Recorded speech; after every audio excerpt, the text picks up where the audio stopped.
Pues muy buenas tardes, ¿cómo estamos? Hoy iniciamos una nueva serie y estamos emocionados por eso. Estaremos considerando el libro de Marcos y también estamos a una semana, ya lo dijo Sammy, del lanzamiento de Horizonte Quilihuas. Y qué emocionante eso. No sé cuántos de aquí son papás. ¿Alguien? Levanten la mano, ayúdenme a ver. Ok, en ese servicio siento que es cuando hay más papás.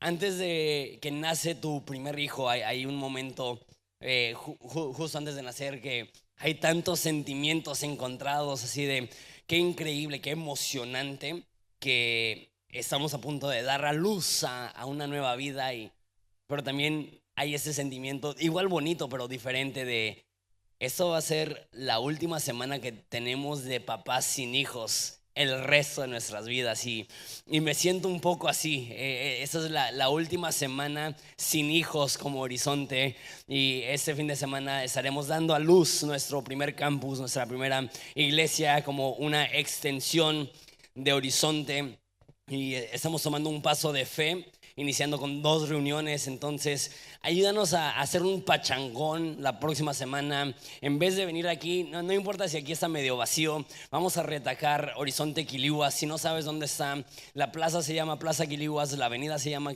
Quilihuas, pero si pones en Google Horizonte Quilihuas, ahí te enseña bien fácil dónde está, pero está al noreste de la ciudad. Entonces Cumbres de la Presa, Ruiz Cortines, 89, Encinos, en toda esa región está mucho más fácil, inclusive hasta Valle Verde, llegar allá que venir acá.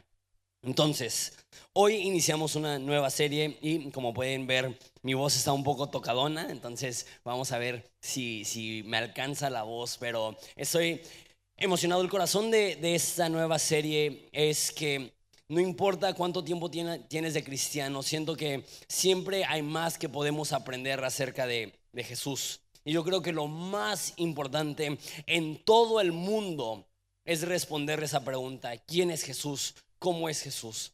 Entonces lo que quiero hacer es, el próximo año aproximadamente vamos a estar considerando ese libro. Vamos a ir bien lento, historia por historia, con este filtro: ¿quién es Jesús? ¿Cómo es Jesús? ¿Cómo podemos aprender a vivir como Él? Entonces el día de hoy vamos a ver únicamente un versículo. Entonces lo voy a leer, oramos y lo estudiamos juntos. Esto es Marcos 1:1. Lo voy a leer en la Nueva Traducción Viviente. Entonces si quieres leerlo en tu versión, puedes leerlo en tu Biblia, y si quieres verlo en la versión que yo tengo, va a estar en pantallas. Esta es la buena noticia acerca de Jesús el Mesías, el Hijo de Dios. Padre, te pido que nos hables. Estamos emocionados y venimos con la anticipación por los cielos de poder hablar acerca de tu Hijo Jesús. Padre, queremos que tú te reveles a nosotros. Te amamos. Padre, queremos conocerte más profundamente, más íntimamente.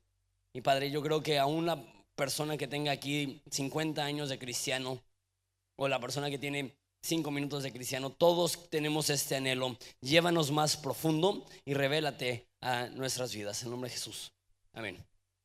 Hay tantas falsas nociones acerca de Jesús, tantas cosas que llegamos a creer de Jesús que no están basadas en la Biblia, que están más basadas en las experiencias de las personas, en lo que nos dijeron nuestros abuelos, nuestros padres. Es bien común en México la frase, por ejemplo: no hagas eso, que Diosito se va a enojar. Y empezamos desde niños a empezar a desarrollar una idea acerca de Jesús. Ahora, hay personas que tienen una buena idea acerca de Jesús, pero también hay muchas personas que tienen una idea distorsionada, equivocada. Y hay personas que simplemente creen conocer a Jesús, pero no conocen al Jesús de la Biblia. Y no estoy diciendo únicamente porque hay un chorro de fábulas y de leyendas urbanas que se creen acerca de Jesús. Escuché una vez que cuando Jesús era un niño, que le sirvieron una sopa y que lo partió como el mar rojo. Y hay ideas así que se han escuchado. No estoy hablando de eso. Estoy hablando más que a lo largo de la historia cristiana, a lo largo de la historia de la iglesia, hay muchas personas que dicen conocer a Jesús, pero no actuaron en lo absoluto como Jesús. Y esto es trágicamente muchísimo más común de lo que nos podríamos imaginar. Estaba leyendo esta semana una biografía de un hombre que se llama Jack Johnson. no el músico surfo, aunque su música está chida. Jack Johnson era un boxeador de hace 100 años y él era un boxeador afroamericano, una generación después de la guerra civil en los Estados Unidos, que se trató de la esclavitud. Y después de que se termina la guerra civil en Estados Unidos, se establecen un chorro de leyes para darle derecho a los afroamericanos, pero estaba una vez más ganando el racismo y estaban removiendo varias de las leyes que habían hecho, y era un punto extremadamente racista en el tiempo de los Estados Unidos. Y Jack Johnson era un boxeador negro afroamericano, y en esa cultura ellos decían que está bien que pelee un afroamericano, pero no puede pelear por el título, porque un negro no puede ser el mejor del mundo en nada.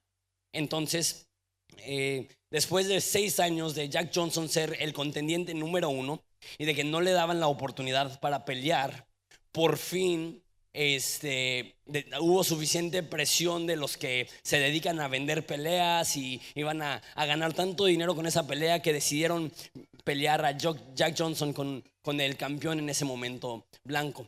Y ahora era tanto el racismo que el apodo que le pusieron al blanco era la Gran Esperanza Blanca, para que le ganara a Jack Johnson el negro. Y después de como 8 rounds, noquea Jack Johnson al blanco y gana el campeonato del mundo.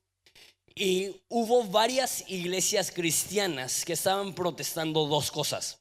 Uno, estaban pidiendo que se linchara a Jack Johnson porque se había casado con una mujer blanca, caucásica, y estaban diciendo los pastores: es pecado que se case un negro con una blanca y debemos de lincharlo.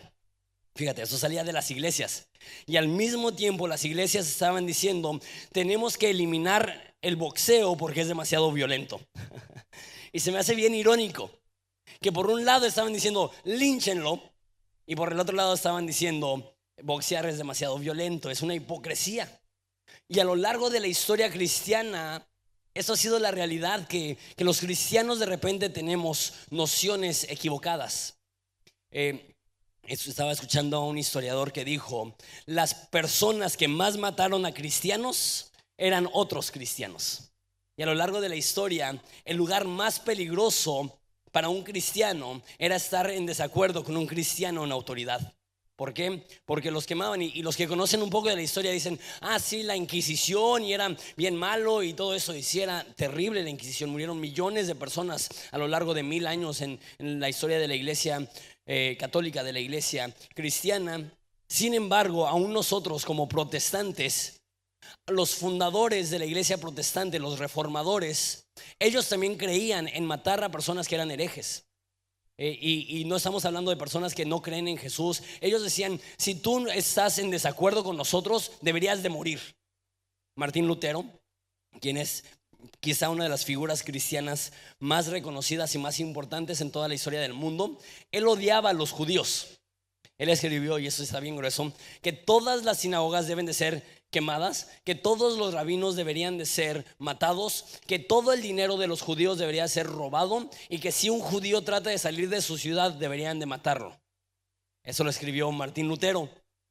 Y leí esos escritos de él y me estaba rascando la cabeza, y así como que nadie le dijo que Jesús era judío.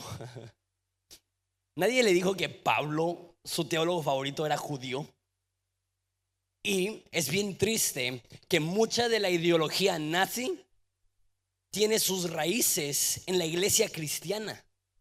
Y cuando Hitler estaba mandando a millones a centros de concentración, está diciendo: hey, yo únicamente estoy cumpliendo con lo que Martín Lutero quería que se hiciera. Y Martín Lutero es el alemán más respetado de la historia de ese país. Entonces está diciendo: hey, eso no es nada nuevo, esto lo enseñaba Martín Lutero. Sé que eso es bien deprimente. Un ejemplo más, y me cayó. Hay un historiador, un teólogo muy, muy, muy famoso, se llama Jonathan Edwards, me gusta su nombre. Y él probablemente es el teólogo más influyente del siglo XIX. Él tenía decenas de esclavos. Y eso es lo que estoy llegando. No estoy diciendo que Lutero es un hijo del diablo y que Jonathan Edwards está mal. Estas son personas que fueron usadas por Dios, que revolucionaron para bien la iglesia cristiana, Sin embargo, estaban mal. Estaban mal en su actitud hacia otros humanos, hacia otras personas. Eran racistas. Y ellos conocían a Jesús. ¿Qué es lo que estoy intentando decir? Si ellos conocían tanto y estaban tan mal, creo que tenemos que tomar un momento como iglesia cristiana para observar nuestras creencias, lo que nosotros sabemos de Jesús, y decir, pues si ellos estaban mal, ¿será posible que nosotros también hemos creído cosas que no son acerca de Jesús? Y el mejor antídoto, lo mejor que podemos hacer para checar esto es la Biblia, es lo que tenemos, son los evangelios. Como dije hace un segundo, no hay nada más importante que conocer a Jesús. No hay nada más importante que entender cómo realmente eran. Y podemos aprender eso a través de la Biblia. La Biblia dice: aprendan de mí, que soy manso y humilde de corazón. Aprendan de mí, porque Él no solamente es nuestro Salvador, sino nuestro ejemplo. Y si no estamos viviendo como Jesús vivió, la razón es porque no entendemos cómo realmente era Jesús. Y Jesús tiene tantas capas en su personalidad, en su forma de ser, en su esencia, en su carácter, que podríamos dedicar toda nuestra vida para estudiar a Jesús, y aún así estaríamos descubriendo cosas nuevas y cosas nuevas y cosas nuevas. Entonces a mí me emociona el poder pasar los próximos 12 meses considerando el libro de Marcos. Sabes, los expertos de crecimiento de iglesia dicen que series deberían de ser cortas, de 4 a 6 semanas, para que las personas lo puedan asimilar. Nosotros decimos 4 a 6, ¿qué tal 50, 60 semanas? Va a ser una serie larga. Y la razón es la vida de Jesús. No he enseñado un evangelio desde que enseñé Juan hace 7 años. Entonces ir historia tras historia contestando esta pregunta sencilla: ¿qué nos demuestra esto acerca de Jesús? Voy a leer nada más, voy a explicar más bien nada más el primer versículo. Dice: esta es la buena noticia acerca de Jesús el Mesías, el Hijo de Dios.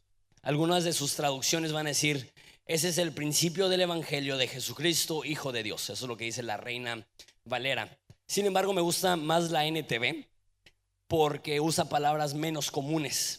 Porque para nosotros la palabra evangelio es algo que ya lo hemos escuchado tantas veces, que ya todos sentimos que lo entendemos. Si yo te pregunto a ti, ¿qué es el evangelio?, probablemente tú digas algo como: el evangelio es que nosotros somos pecadores, que Jesús murió por nosotros y que si creemos en Él iremos al cielo cuando muramos. Entonces eso es cierto. Sin embargo, es mucho más que únicamente eso. Quisiera explicar qué significa la palabra evangelio, porque evangelio no era una palabra religiosa, era una palabra civil que usó el gobierno romano. Y la palabra evangelio se usaba en una de dos situaciones. Uno, cuando había un nuevo César.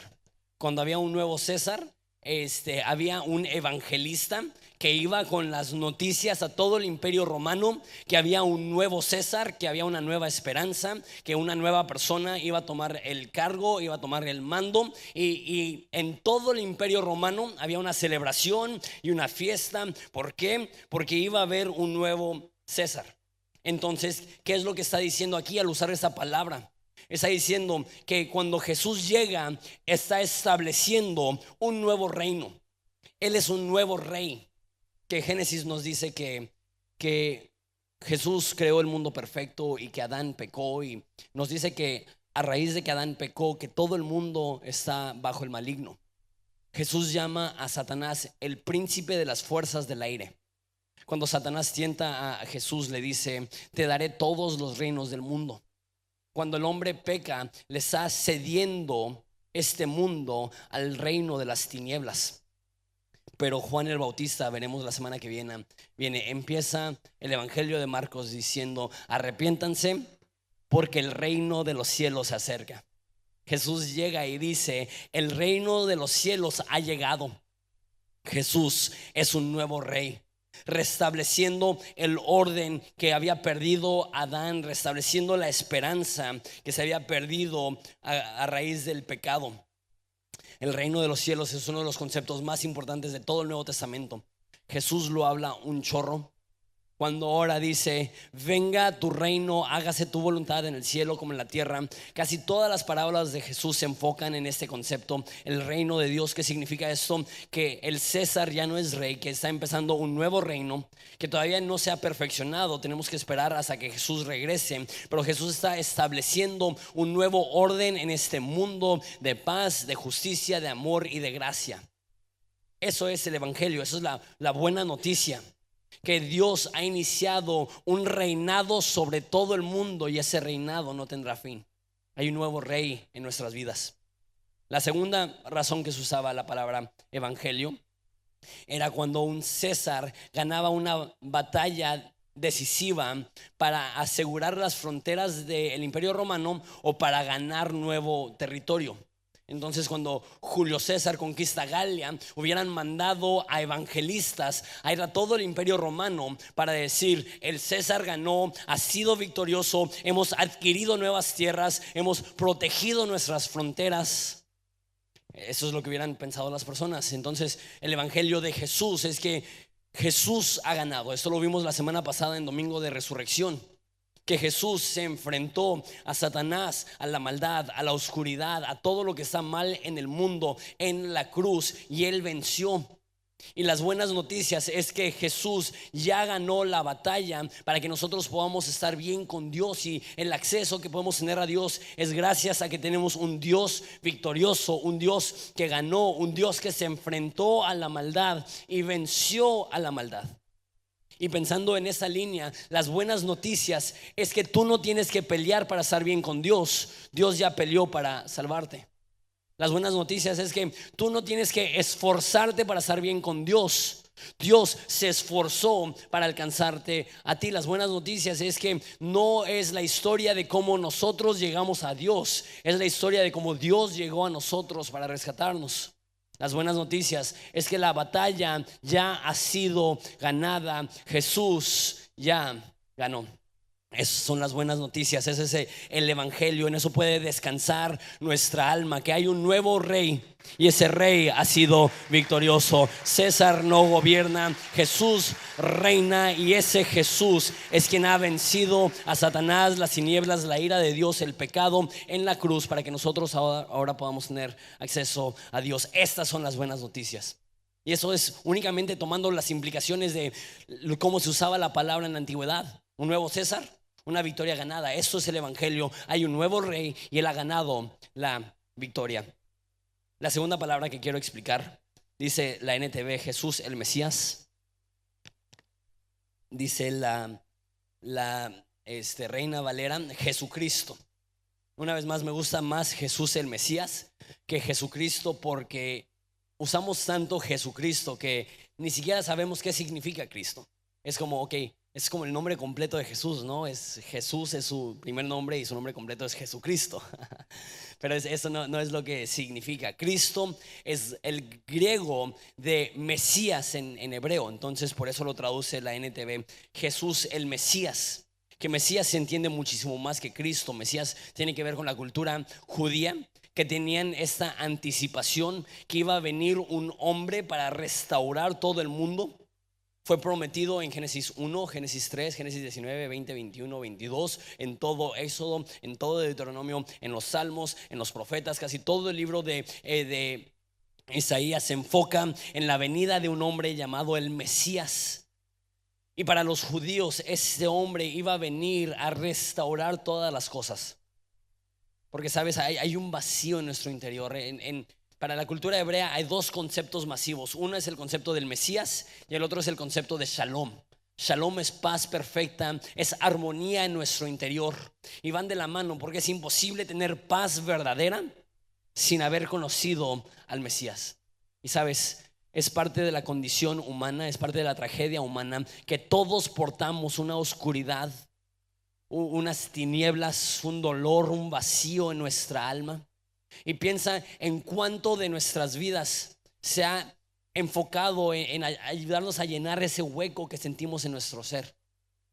La semana pasada usé un Uber, y siempre que un chofer de Uber me pregunta ¿a qué te dedicas?, no me gusta decir que soy pastor, No que me dé vergüenza, pero siento que me dicen, ¿a qué te dedicas? Y yo le digo, soy pastor. Y me dicen, ok, y no vuelven a hablar el resto del viaje, ¿no? Como que se cierran. Entonces siempre busco formas un poco más creativas de explicar lo que hago. Entonces me preguntó, ¿y a qué te dedicas? Yo le dije, no, pues me dedico a ayudar a las personas. Dijo, ok. ¿Y cómo los ayudas? Así como que doy conferencias para ayudar a que la gente se acerque a Dios. Y me dijo, órale, qué bueno que te recogí porque he estado pensando mucho esto y quiero hablarlo con alguien. Me va bien en Uber, tengo una esposa que amo, tenemos una muy buena relación. Tengo 2 hijos ya grandes, estudiantes, súper respetuosos, súper íntegros. Tengo todo lo que había soñado de adolescente, un trabajo estable, una familia hermosa, pero tengo un hueco en mi alma que no me deja en paz. ¿Qué puedo hacer? Me dijo yo, órale, qué chido. Si le hubiera dicho que soy pastor, me hubiera dicho, no me hables nada, ¿no es cierto?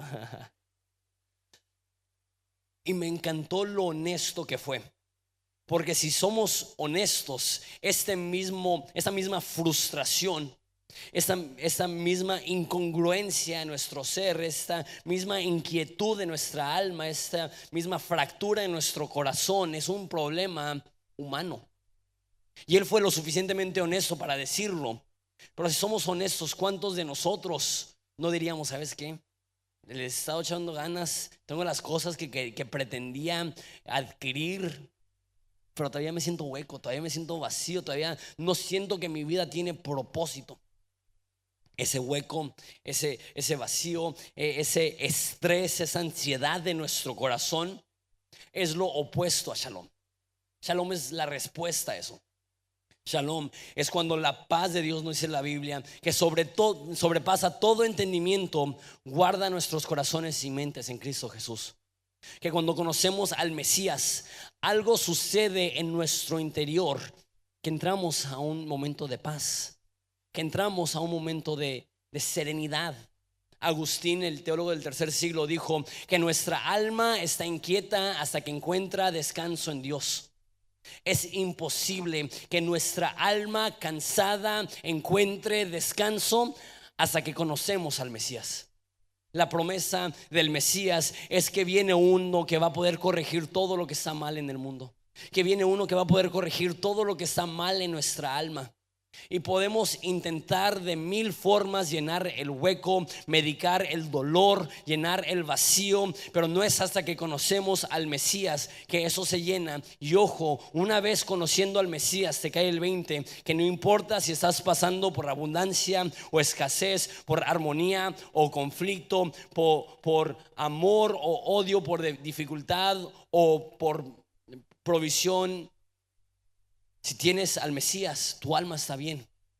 Tanto se habla hoy en día de tener paz con uno mismo. ¿Cuántas personas dicen lo único que quiero es tener paz conmigo mismo? ¿Sabes cuál es el problema con eso? ¿Cómo vamos a tener paz con nosotros mismos si nosotros mismos solemos ser nuestro peor enemigo? Nuestro peor crítico. La persona que más nos ha herido es nosotros mismos. ¿Cómo vamos a estar en paz con nosotros mismos? La única forma de tener una paz real es tener a Jesús en nuestra vida, es tener este acceso al Mesías, es tener esa entrada al Mesías. Y una vez teniendo una relación con Jesús, tenemos una paz en nuestro interior, tenemos una paz en nuestro entorno. Tribulación, tormenta, hambre, desnudez, espada, nos dice la Biblia, que no nos puede separar del amor de Dios que está en Cristo. Y tenemos una paz con Dios. La Biblia dice que justificados pues por la fe tenemos acceso a la paz de Dios, en la cual podemos estar firmes. Cuando conoces a Jesús hay una firmeza en tu corazón, hay un vigor que entra a tu alma y hay un descanso para tu ser. Esto es lo que significa que Jesús es el Mesías, que Jesús es el único que nos puede dar paz con Dios. Entonces, vimos lo que significa el Evangelio, las buenas noticias. 2, que Jesús es el Mesías, el esperado de Israel para restaurar todo lo roto en el mundo. Y 3, es el Hijo de Dios. Ahora, esto es una afrenta directa una vez más al Imperio Romano. a partir de Augusto César, tomaron en vida el título los emperadores romanos, hijo de Dios. Antes de Augusto César, los procónsul y los emperadores, después de morir, los elevaban a deidad, los elevaban a una figura divina. Pero cuando llega Augusto César hay un cambio.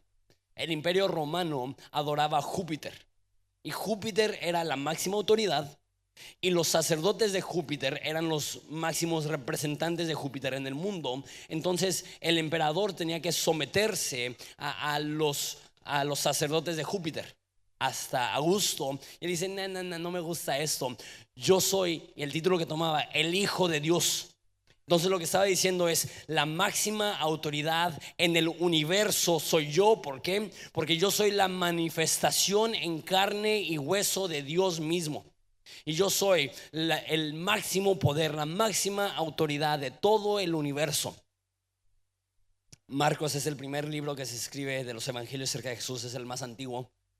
Y empieza diciendo esto: estas son las buenas noticias de Jesús el Mesías. Él es el Hijo de Dios. ¿Qué es lo que está diciendo?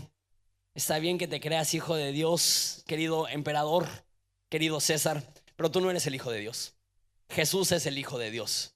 Y esa es la razón, vimos en Viernes Santo, que mataron a Jesús, porque Poncio Pilato lo quería dejar ir. Y los judíos dicen: ¿cómo puedes dejar ir a alguien que se está elevando al poder del César? No eres amigo del César si no lo matas.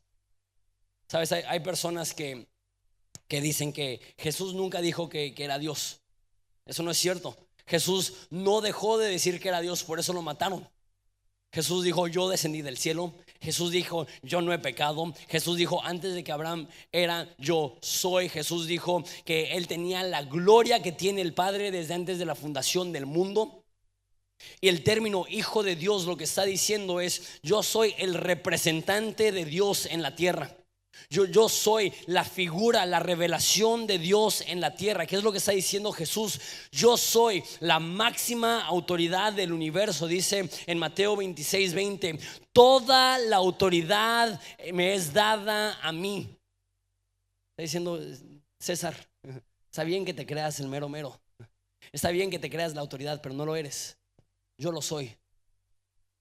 Y es un contraste tan bello, porque el César reinaba a través de matar. Su autoridad se derivaba de matar. Si conoces la historia romana, para llegar a ser César tenías que matar a un sinfín de personas. César llegó a su autoridad matando. Jesús llega a su autoridad muriendo, dando su vida por las demás personas. César consigue reinar sobre personas a través de la violencia y la intimidación. Jesús reina sobre personas a través del perdón y del amor. César mantiene su imperio amenazando a las personas. Jesús mantiene su imperio dando libertad y amor incondicional. Es este contraste tan enorme de la autoridad máxima humana en contraste con la autoridad divina que es Jesús. Y vemos cómo es un contraste absoluto. Pero ¿sabes qué me demuestra esto? El título Hijo de Dios es uno de autoridad, es uno de realeza. Y lo que está diciendo Jesús y lo que está diciendo el autor de Jesús es, el autor de Marcos, es que Jesús merece nuestra sujeción. Jesús merece que estemos entregados 100% a Él. Que no es suficiente meramente admirar a Jesús, debemos de adorar a Jesús. No es suficiente reconocer a Jesús como un buen ejemplo, tenemos que reconocerlo como el Rey del universo. Eso es lo que dice Pablo, que para ser salvos necesitamos creer que Jesucristo es el Señor.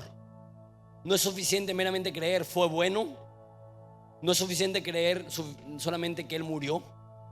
Tenemos que creer que Él es el Hijo de Dios que gobierna sobre todo el mundo, y Él merece que nuestras vidas se sometan a quien Él es.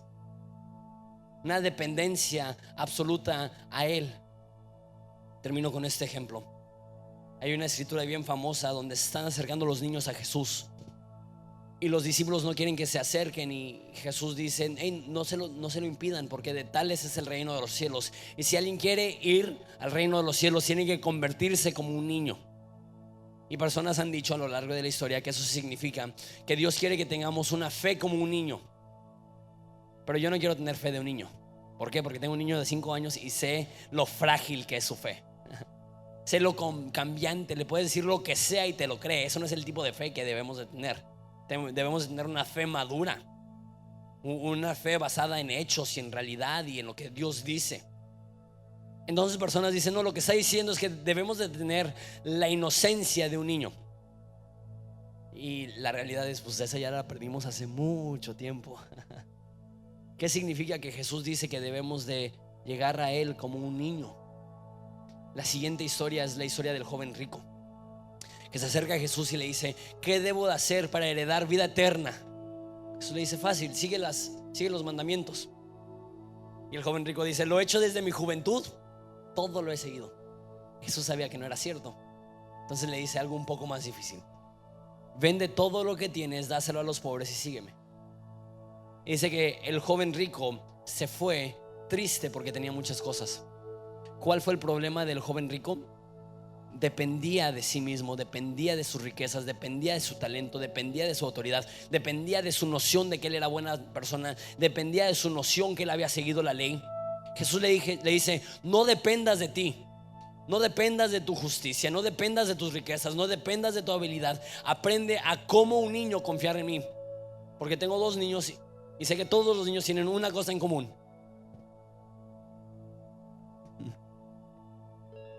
dame, dependo de ti. Un niño depende absolutamente de su padre.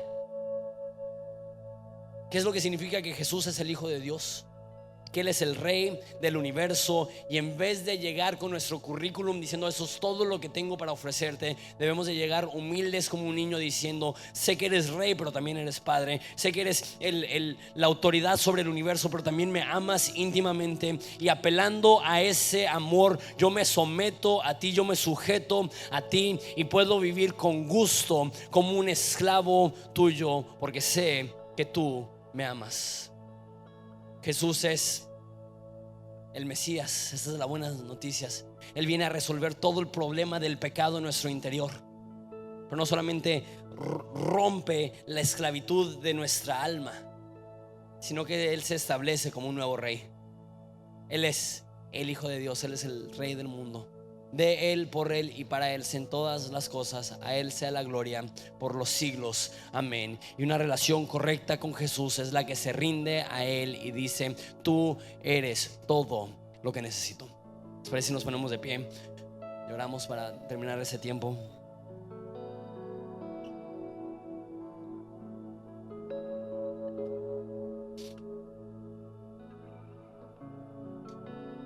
Padre, te damos gracias por enviar a tu Hijo a establecer un nuevo reino. Tú eres un nuevo Rey. Eso nos emociona, que estás estableciendo un nuevo reino sin final. Tú eres el que ha ganado, que nosotros no tenemos que luchar para ganar, tenemos que meramente recibir tu victoria. Te damos gracias que tú eres el Mesías, el que viene a solucionar el problema de la humanidad, el vacío de nuestro interior.